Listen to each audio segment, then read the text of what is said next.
ഹരി ഓം ശ്രീമന്നാരായണീയം ദശകം 3 ശ്ലോകം 6.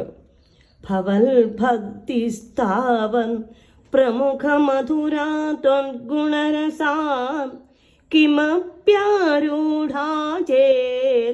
അഖില പരിതാപ പ്രശമനി പുനച്ഛാന്തേ സ്വാന്തേ വിമല പരിബോധോദയമിളൻ മഹാനന്ദാദ്വൈതം ദിശതി കിമത പ്രാർത്ഥ്യമപരം. ശ്രീഹരേ നമ. ഭവൻ ഭക്തി താവദ്വൻ. നിന്തിരുവടിയിലുള്ള ഭക്തി മാത്രമേ. ഗുണരസാത് പ്രമുഖ മധുര. അവിടുത്തെ ആനന്ദരസത്താൽ തുടക്കത്തിൽ തന്നെ കിമപി ആരൂഢാചേത് മധുരമായിട്ടുള്ളൂ. കുറച്ച് വളർന്നുവെങ്കിൽ എല്ലാ ദുഃഖങ്ങളെയും അഖില പരിതാപ പ്രശമനി നിശേഷം തന്നെ ഇല്ലാതാക്കുന്നു. അന്തേജ സ്വാന്തേ. പിന്നെ അവസാനത്തിലാകട്ടെ മനസ്സിൽ വിമല പരിബോധോദയമിളൻ തെളിഞ്ഞ ജ്ഞാനത്തോടുകൂടി ചേർന്ന മഹാനന്ദാദ്വൈതം ദിശതി പരമാനന്ദത്തിന്റെ ഐക്യത്തെ തന്നെ പ്രദാനം ചെയ്യുന്നു. അത അപരം കിം പ്രാർത്ഥ്യം. ഇതല്ലാതെ വേറെ എന്തോന്നാണ് ആവശ്യപ്പെടേണ്ടത് ഭഗവാനോട്?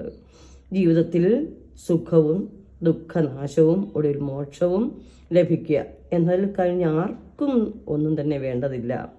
അത് മൂന്നും സിദ്ധിക്കണമെങ്കിൽ ഭക്തി കൊണ്ട് മാത്രമേ സിദ്ധിക്കുന്നുള്ളൂ. അതിനാൽ ആ ഭക്തിയെ മാത്രമേ ഞാൻ ആഗ്രഹിക്കുന്നുള്ളൂ.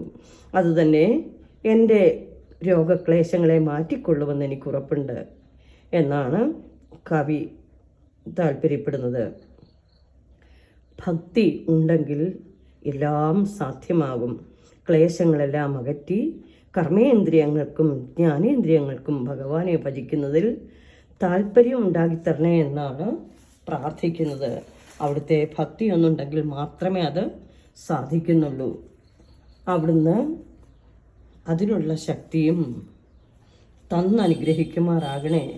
രോഗം കൊണ്ട് ദുരിതപ്പെട്ട് കഴിയുമ്പോൾ നമുക്ക് ഭഗവാനെ പ്രകീർത്തിക്കാനോ നാമം ജപിക്കാനോ ഒന്നും സാധ്യമല്ല. അതെല്ലാം സാധ്യമാക്കി തരണമെങ്കിൽ അവിടുത്തെ കൃപാകടാക്ഷം ഒന്നുണ്ടായിരിക്കണം.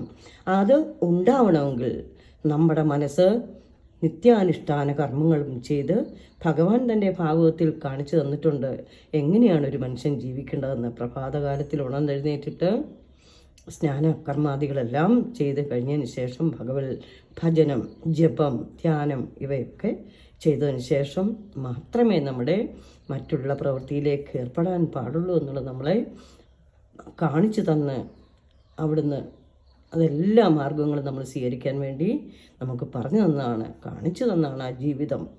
ആ ഏത് ദുഃഖത്തിലും പുഞ്ചിരിച്ചു കൊണ്ടിരിക്കുന്ന ആ മുഖം, അതാണ് നാം എപ്പോഴും ഓർമ്മിക്കേണ്ടത്. ഭഗവാന്റെ ആ പുഞ്ചിരിക്കുന്ന മുഖം കണ്ടാൽ പിന്നെ നമുക്ക് ഈ ലോകത്തിൽ എന്താ വേണ്ടത്? ആ മുഖം നമ്മുടെ മനസ്സിൽ ഭഗവാന്റെ ആ ദിവ്യ രൂപം മനസ്സിൽ പതിഞ്ഞു നിന്നാൽ പിന്നെ അവിടെ രോഗത്തിനോ മറ്റൊന്നിനും അവിടെ പ്രസക്തിയില്ല. പിന്നെ ഭഗവാനാണ് സർവ്വതും. അവിടുന്നാണ് നമ്മളെ വഴി, നമ്മുടെ കാര്യങ്ങളെല്ലാം നിർവഹിക്കുന്നത് ഭഗവാൻ തന്നെയാണ്. ഒന്നിനും ഒരു ബുദ്ധിമുട്ടും കൂടാതെ അനായാസേന ഭഗവാൻ നമ്മളെ നമ്മുടെ തേരാളിയായി, സാരഥിയായി, മനസ്സിൻ്റെ സാരഥിയായി നമ്മുടെ കൂടെ നിന്ന് നമ്മളെ ഓരോ കർമ്മങ്ങളും നമ്മളെ കൊണ്ട് ചെയ്യിക്കുന്നു. അങ്ങനെയുള്ള ഒരു ഭക്തി തന്ന് അനുഗ്രഹിക്കണമേ. സർവം ശ്രീകൃഷ്ണ അർപ്പണമസ്തു. ഹരി ഓം.